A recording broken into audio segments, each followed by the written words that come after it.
Copyright ஓனருக்கே copyright கொடுத்தது என் வாழ்க்கையில் தான். என்ன நான் போய்க்க போகிறேன். அஸ்ஸலாமு அலைக்கும் வரஹ்மத்துல்லாஹி வபரகாத்துஹு. அன்பாத அனைத்து உறவுகளுக்கும் இனிய இரவு வணக்கம். இன்று வியாழக்கிழமை 12ஆம் திகதி, கடைசி வீடியோ. இந்த வீடியோ நாளைய தினத்துக்கு முன்னாடி.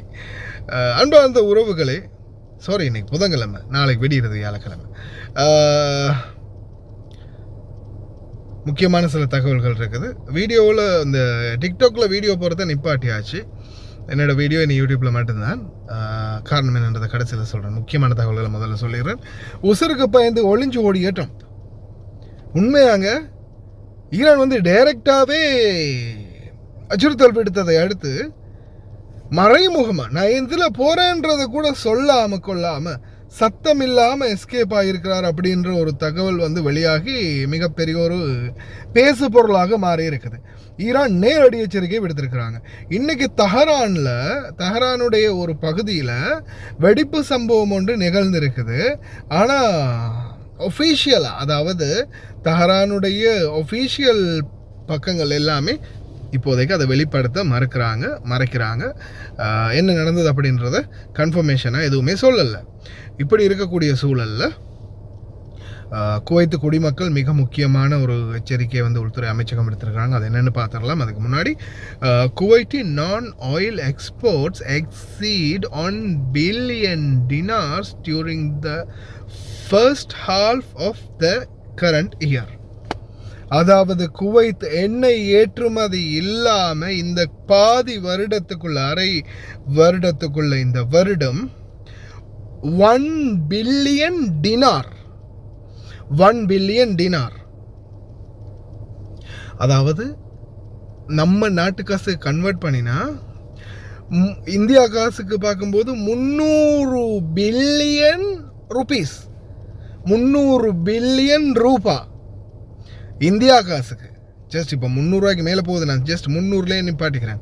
இலங்கைக்கு 1000க்கு மேலே போகுது. நம்ம ஜஸ்ட் 1000 வச்சுக்குவோம். 1000 பில்லியன் ரூபா 5 வருஷம் அரசாங்கத்துடைய பட்ஜெட்டையும் விட அதிகமாக இருக்கேடா.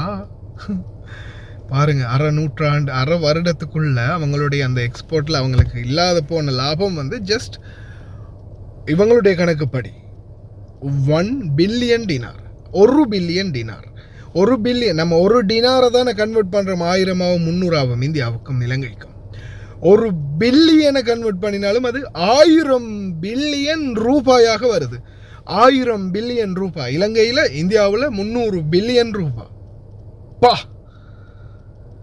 நாட்டுடைய பட்ஜெட், நாட்டுடைய தலையெழுத்தை இந்த நாட்டுடைய அரை ஆண்டு ப்ராஃபிட்லேயே நம்மளுடைய நாட்டை பர்ஃபெக்டாக மாற்றிடலாம். பாருங்க எந்த அளவுக்கு எண்ணெயுடைய லாபம் இருக்குங்க. அதனால தானப்பா நாம் இந்த நாட்டில் வேலைக்கு தொழிலாளியாக வந்திருக்கோம், அவன் நம்மளுக்கு முதலாளியாக இருக்கிறான் அப்படின்றது நிதர்சனமான உண்மை இல்லையா? சரி, அடுத்ததா அன்பாத உறவுகளே, இப்போ உங்களுக்கே தெரியும், இதில் நான் தொழிலாளர்களுக்கும் இதை நான் அவேர்னஸ் பண்ணிக்கிறேன். ஒரு வேளை வீட்டில் சந்தேகத்துக்கிடமான முறையில் பசங்க ஏதாவது நடவடிக்கைகள் இருக்குது பண்ணுறாங்க அப்படின்னா ஜஸ்ட் எத்தி வைங்க. சுனுஹாத சௌவி, அவ்வளவுதான்.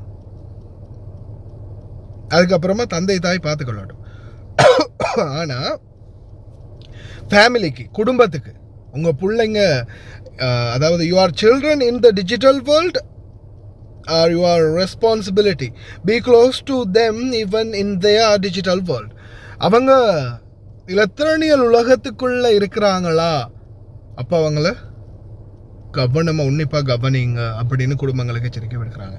ஏன்னா இப்போ சோஷியல் மீடியா மூலமாக குழந்தைகள், 15 வயசு பையன், ஒரு 15 வயசு பையனுக்கு, ஒரு தொழுகையில் முஸ்லீமான ஒரு பையனுக்கு பள்ளிக்குள்ளே போய் பிளாஸ் பண்ணணும் அப்படின்ற அளவுக்கு ஒரு எண்ணம் தோன்றுதுன்னா, அப்போ எந்த அளவுக்கு யோசிச்சு பாருங்களேன், எந்த அளவுக்கு பிரெயின் வாஷ் பண்ணியிருப்பானுங்கன்னு.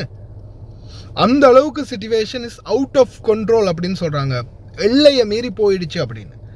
அதனால் ரொம்ப கவனமாக இருக்க சொல்லியிருக்காங்க. அதே மாதிரி நீங்களும் கண்காணிச்சுக்கோங்க மக்களே. இப்போ இந்த பாருங்கள், அந்த வீட்டில் வச்சு அவனுங்க செட் பண்ணி எல்லாம் ரெடி பண்ணி பார்த்துருக்கானுங்க. ஒரு வேளை ஜஸ்ட் மிஸ்ஸு, புஃப், என்ன செய்கிறது? வீட்டுக்குள்ளேயே வெடிச்சிருச்சு. தக்காளி நாமளும் சேர்ந்து நசுங்கி போவோம் இவனுங்களோட சித்து விளையாட்டால். அதால் நம்மளும் கவனமாக தான் இருக்கணும், கண்ணோட்டமாக இருங்க. ஏதாவது அசம்பாவிதம் ஏதாவது சந்தேகமாக இருக்குதுன்னா அவங்க வீட்டாளுங்கள்கிட்ட சொல்லிடுங்க. இது நம்மளோட லைஃப்பும் சேர்ந்த பிரச்சனை இல்லையா? ஒரு டிரைவராக இருந்தாலும் சரி, ஹத்தாமாக இருக்கும்போது நம்ம வீட்டுக்குள்ளே இருக்கும்போது நம்மளுக்கு வீட்டுக்குள்ளே ஏதாவது ஆபத்து வரலாம்.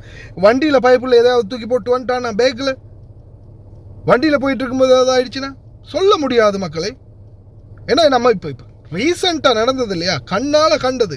2 சின்ன பசங்க 15, 17 தயாரிச்சிருக்கானுங்க வெடிக்கிறதுக்கு. அப்போ எங்கே இந்த அளவுக்கு போயிருக்குன்னு பார்த்துக்கோங்க. கவனமாக இருப்போம். இது மிகப்பெரிய ஒரு அச்சுறுத்தலாக வந்திருக்குது போயிட்டுருக்கு. அல்லாஹ் கரீம். கவனமாக இருங்க, சேஃபாக இருங்க.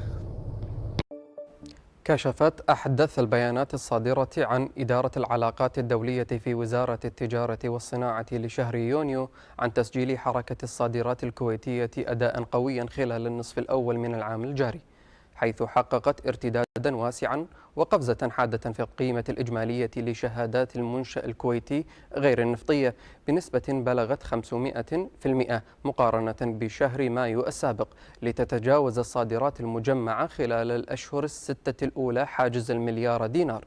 وجاء هذا الأداء الإيجابي المجمع رغم التقلبات الحادة التي شهدتها حركة التصدير شهريا، إذ سجل شهر إبريل الماضي أعلى قيمة شهرية بواقع 314 مليونا و330 ألف دينار. وعلى صعيد التوزيع الجغرافي المجمع للصادرات الكويتية خلال النصف الأول، أظهرت الإحصائية الرسمية أن دول مجلس التعاون الخليجي واصلت استحواذها المطلق على الحصة الكبرى بحلولها في المرتبة الأولى بإجمالي بلغ نحو 831 مليونا و790 ألف دينار.